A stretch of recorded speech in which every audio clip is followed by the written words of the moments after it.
Hey everyone, in this video, I'll show you how to remove text from an image in Canva. To start, choose an image with text you want to remove. Let's use this photo with text. Click on the image to select it. Then click Edit in the top toolbar. Under Editing Tools, select the Magic Eraser Pro feature.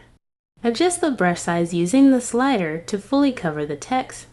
Make the brush slightly larger than the text for better results. Carefully paint over the text with the magic eraser.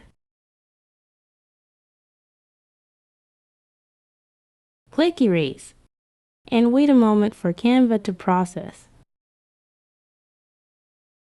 Now the text is removed, leaving a clean image. And that's it. If this helped, don't forget to like and subscribe. Thanks for watching.